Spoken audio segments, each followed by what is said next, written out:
Yo, what's going on, guys? It is Dives, Mr. Crockpot on Twitter. Welcome to our TPL Live Sixers versus Jazz post-game show. The Sixers got the L here, 134 to 123. The game just ended.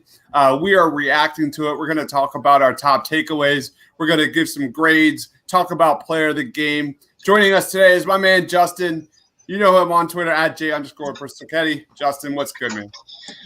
Listen, man, coming into this game, we thought we were going to have Joel Embiid tonight.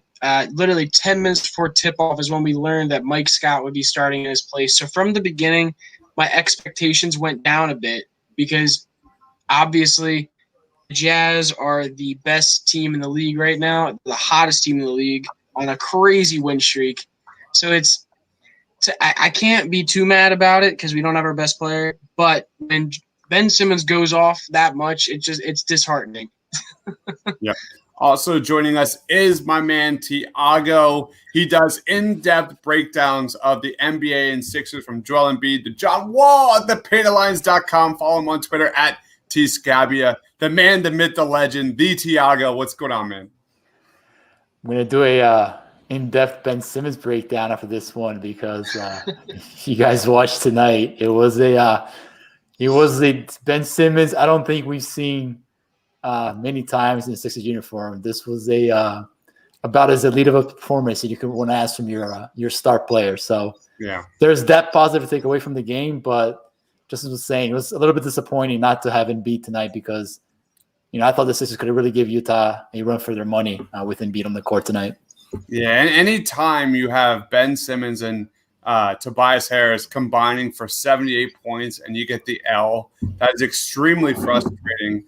You look like top takeaways of this game has to be the Utah Jazz's shooting from three. It's the number 4 team in the NBA for a reason, and they really came out just on all cylinders from the perimeter. They only shot 40% from three, but it felt like it was like 50 plus. They kind of went through spells where they were struggling from three, but overall, this team was really locked in. And then you look at the other end, the Sixers shooters, Danny Green, 1 of 4, Seth Curry, 1 of 4, Furkan Korkmaz, 0 for 2. So 2 of 10, their main shooters for the Sixers. That is not good enough for the Sixers. And then you go to the bench.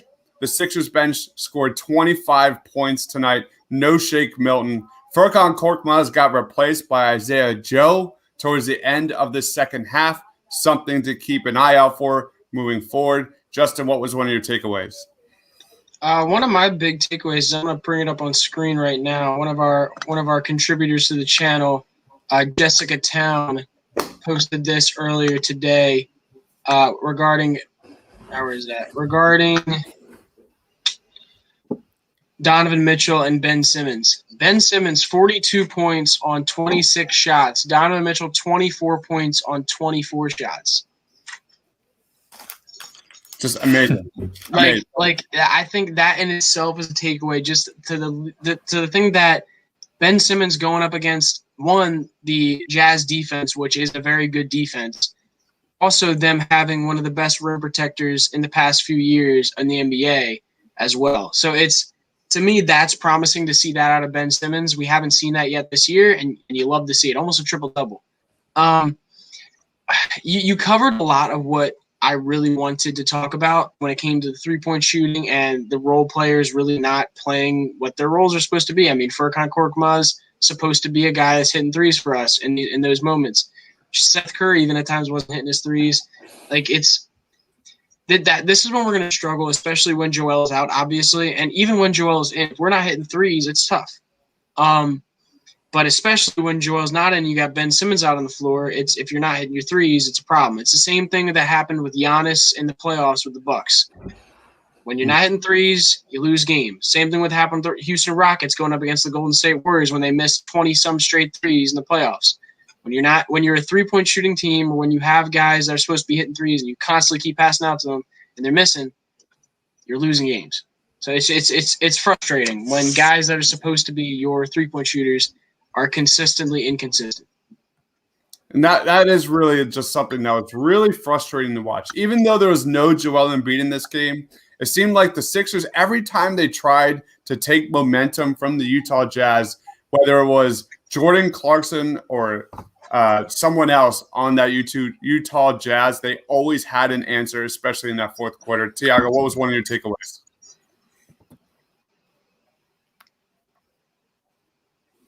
Did he freeze on your end? Yeah, he did. Sorry, Chris. Can you hear me?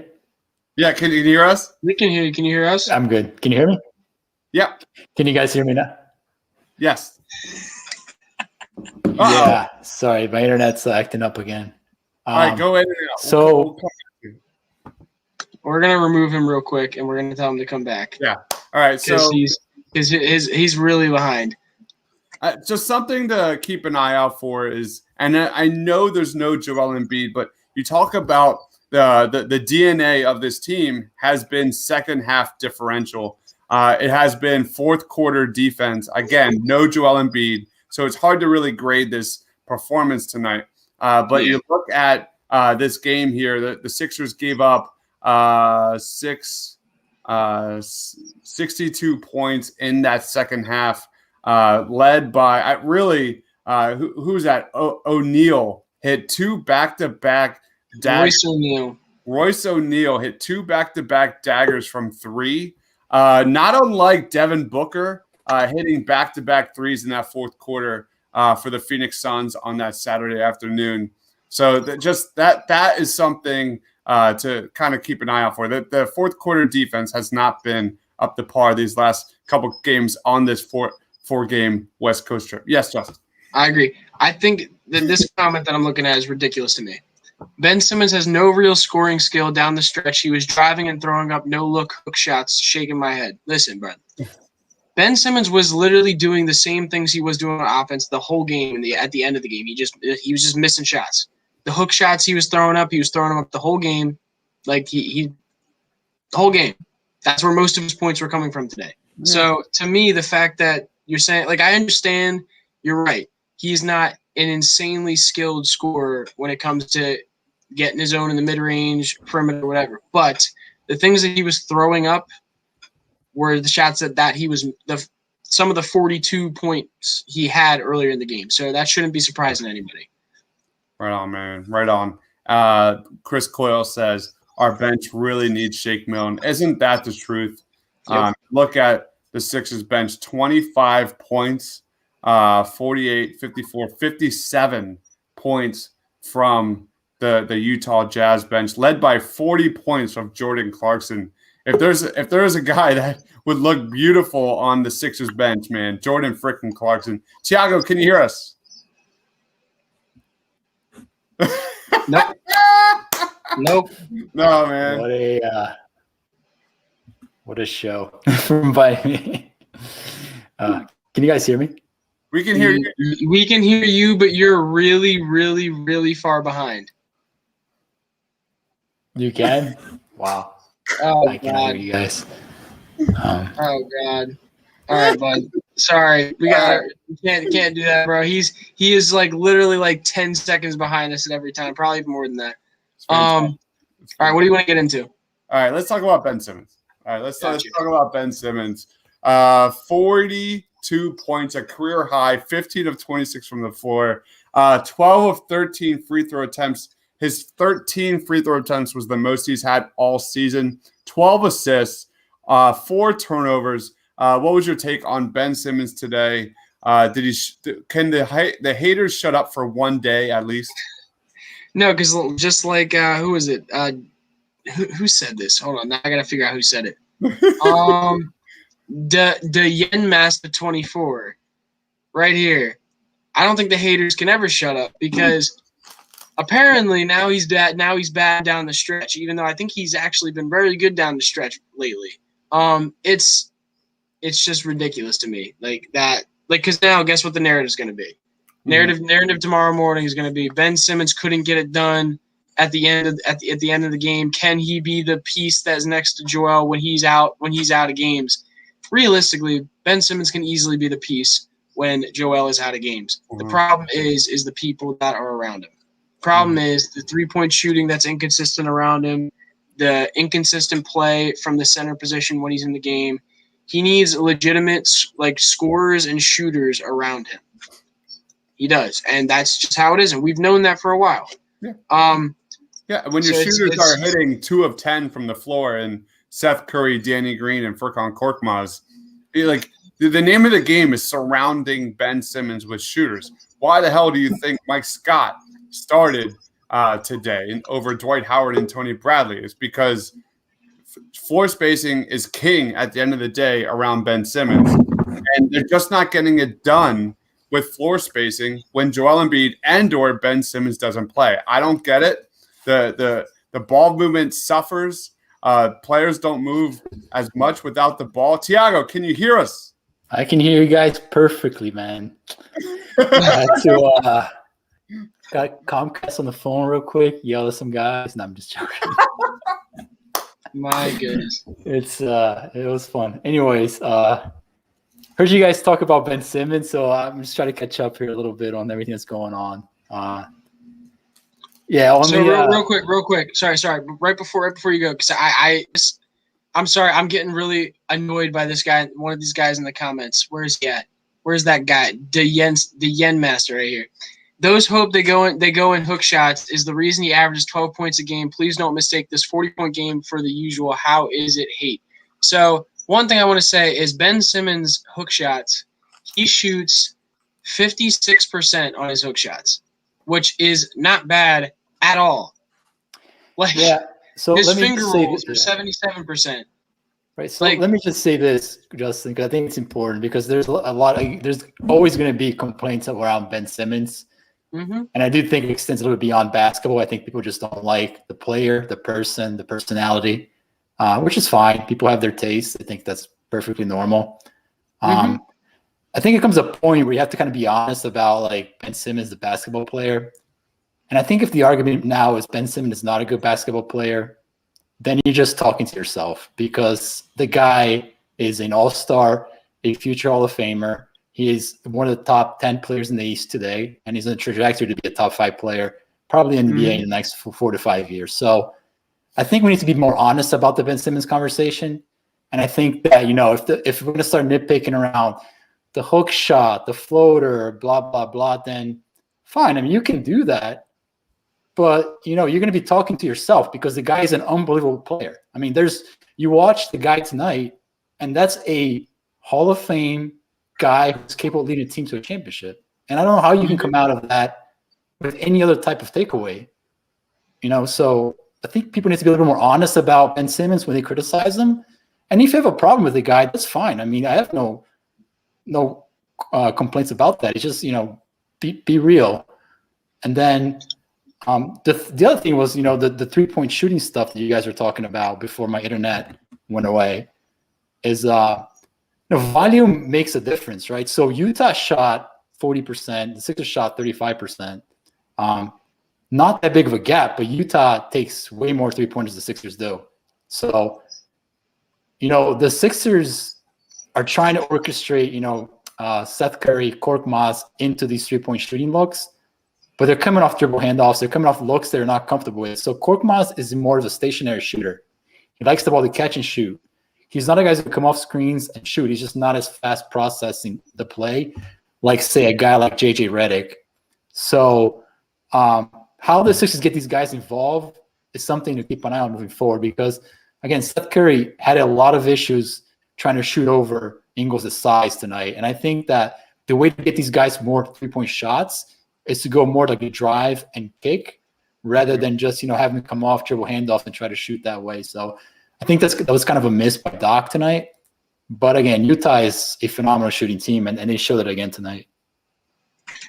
Real quick, Doc just came out in his interview and said that Dwight Howard had a death in his family today and was not expected to play before the game, but he ended up coming out and playing anyway.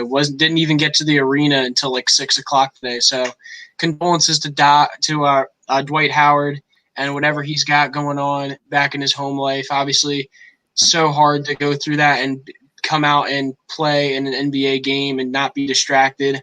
Obviously had an insanely good game tonight for what we're used to seeing out of him. So condolences from PPL out to Dwight for that one. For sure. Yeah, 14-12, only one turnover from Dwight Howard. Definitely one of the better games we've seen for a while now. Another takeaway of this game has to revolve around Furkan Korkmaz, where you saw Isiah Joe put into this game over Korkmaz, who continued to struggle. Tiago, reading the tea leaves, I know it's just one game. It's the fourth game on a 4-game road trip. Is there anything to read from that, or is this something that Doc has been thinking about? Because we have been talking about it over and over and over again. I hope there's something to read from that, because Korkmaz has been terrible, man. I mean, he has been absolutely awful. I don't know what Doc sees in him right now. And I do think that play where, towards the end of the third, where Korkmaz kind of dribbled himself for 12 seconds into a fadeaway 3-point look with Rudy Gobert in his face, I think that was Doc's way of saying, like, you know what, like, enough of this nonsense. Like, we're done with this. But you need Isiah Joe to hit shots, right? So when Isiah goes in there, man, you got to hit those open shots, man. You got to hit them, because Doc's going to put you right back and sit your ass on the bench. So I'm hopeful that, Joe gets a little bit of an extended run, because he is the kind of guy who's going to let it fly, man. He does not hesitate. So that's what the Sixers need right now. Hopefully they get that from Joe. Real quick, I want to say something about JJ Redick, because I was listening to a podcast of his the other day. He's speaking with Dr. J, and I talked about this a little bit during the watch party. But he actually did say that when he was in Philly, he took the commute from Brooklyn. I mean, so he was driving like 2 hours to every day to go to work. He actually said to Dr. J, because Dr. J did the same thing. He was like, yeah, I don't think I want to do that again. So really, but he wants to win a championship. I don't right? remember if it was in those words. I don't think it was in those exact words, but it was very like, yeah, I hated that. Like, that was the worst. Like, driving 2 hour, like the 2 hour commute, and being that he lives in Brooklyn. So I don't know how he feels. I mean, obviously that's not exactly going to be completely his choice ultimately if he were to get traded, but that definitely isn't what you want to hear from a guy. There was trade rumors about him coming here. All right, let's keep this rolling. Let's go on to our player of the game. Tiago, who's your player of the game? I mean, that's Are you going to steal mine? I will say this. I think Tobias had a really good game. He played very well tonight.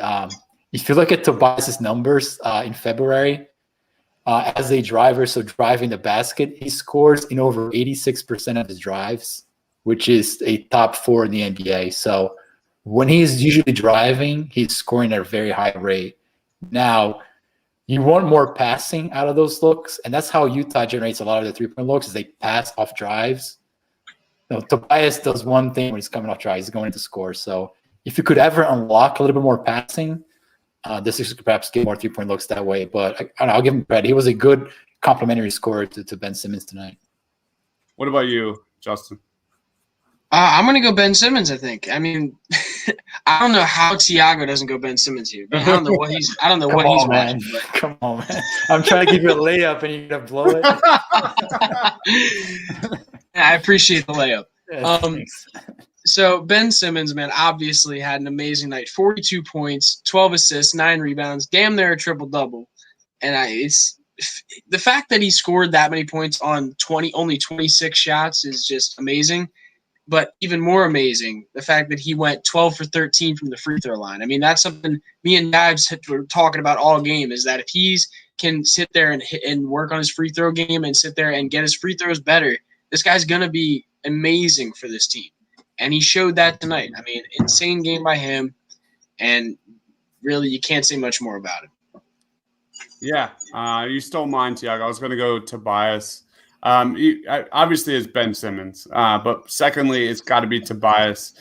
Tobias was terrific, getting whatever he wanted in the lane at any time, and you're starting to see this offense evolve into the Joel Embiid and Tobias Harris offense, where he was among the top in 2018 points per possession as a ball handler in the pick and roll. I think that is evolving. The Sixers are middle of the pack in frequency in the pick and roll, but over lately, they're one of the top field goal percentage teams in the pick and roll. So there's progress happening. I don't know how much it's going to I think you're just going to see slow increments of it as the second half of the schedule starts and as they get ready for that playoffs. But Tobias Harris has been terrific. That guy should be an all-star. It's a sham that I think he was left off the ballot or some of the voting.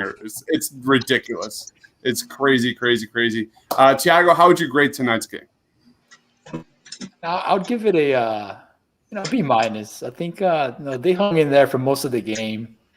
Utah is just too good right now. And but I mean, there's a lot of comments around who to get next, and Patty Mills. I think it's a great comment. It's a great name. Wayne Ellington is a shooter. They definitely need shooters. But you watch tonight. If the Sixers can get a stretch five to play with Ben Simmons, we talked about the names before, like the name Belize have been thrown out here recently. I mean, that changes the conversation around the Sixers offense because you get that Ben Simmons, staggered with Embiid, so playing when Embiid is on the bench with a stretch five, man, that's a load to stop. So I would be prioritizing that position first before like the JJ Redicks and the Patty Mills and whatnot. Yeah, I can definitely agree with that. I think that's important. Justin, how would you grade tonight's game? See, to me, I honestly think the Sixers played really well tonight overall. Like, I think the people who are supposed to play up to their level played up to their level when it came to like our like important players like Ben and Tobias. Overall, I think our 6th and 7th men just didn't play as well tonight as their 6th and 7th men. Jordan Clarkson and Royce O'Neal going off tonight. And when I say 6th and 7th men, I mean 6th and 7th man on the offensive end. It's that both of them just killed us tonight, and overall, I'm going to say C+ just because they got the loss, but I think that has more to just do with the loss. Like all the points I'm giving them, the reason they're even getting a plus above average score is because offensively, Ben and Tobias were on killing it. But even with the loss, they got beat by players that typically wouldn't be winning games for a team. Yeah, this game's not fair because, like, on the surface, heading into this game, like, literally a few minutes before tip-off, we learned that Joel Embiid's actually not playing. You look at their history without Joel Embiid going up against a team that was won, like 18 of 19. They're, like, number one Western Conference team right now. Just they have been shooting the lights out. I didn't really give the Sixers that much chance in this game. And you look at how they played, you look at Tobias Harris, you look at Ben Simmons, there are definitely seeds being planted of what you want to see come playoff time that give you a lot of promise. But then you look at that bench and then you watch the game. If you actually watch the game, I'm proud of how the Sixers performed today. There's nothing about this game that I'm like upset about. It's just a frustrating game. In that you look at the production from the bench, you look at guys like Royce, like hitting dagger threes at the guts of this fourth quarter. You look at every single time the Sixers tried to get momentum swing in their favor, that Utah always had an answer, and that's kind of how the Suns game felt as well. So at the end of the day, it was a really hard fought game, but it was a game that probably. They could have won. They could have won that game had Joel Embiid played, had a couple of things gone their way. But it was just a frustrating game. It was just I'm proud of what I saw tonight, but that definitely questions that need answers. Let me ask you as a question though, because the name Rudy Gobert is thrown a lot in the conversation for Defensive Player of the Year, and people love to make the case that he should win over Joel Embiid. So it looked like in a game tonight where the Sixers scored 68 points in the paint. 68 points in the paint. Not even close. Yeah, I mean, how can you make an argument that Rudy Gobert is the Defensive Player of the Year this year? I mean, not even close. I think if you're looking for Joel, I actually said something about that earlier. Yeah, And I'm not trying to take away the guy's defensive, prowess because he's a great defensive player, but Embiid is not giving up 68 to 70 points in the paint. It's just not going to happen. So this was a win if you think Embiid deserves to win Defensive Player of the Year this year. All right, let's wrap it up, guys. Justin, what do you want to plug? Let's finish with plugs, and we'll move on to the next game. Gotcha. Guys, listen, go follow me on Twitter. If you want anything Blue Coats related, I'm covering the Blue Coats for TPL right now. And they play tomorrow, actually. So catch me live tweeting the game, trying to throw you guys some highlights when I can. And also for the press conference, I'm not sure if I'm going to live stream it yet. I don't think a lot of people want to see that, but also it's kind of more stressful for me because this is my first time ever doing it. So I want to make sure I'm giving myself a good product before I start trying to throw it out towards you guys. So I probably won't live stream it, but I will be tweeting out some of the answers to the questions I get in about the game. So definitely go follow me on Twitter if you want updates on Paul Reed, Rajon Tucker, and any of those guys. So let me, go follow me. Yep. What about you, Tiago?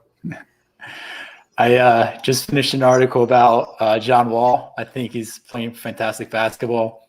I wrote about Joel Embiid passing under pressure. He's been a great passer this year.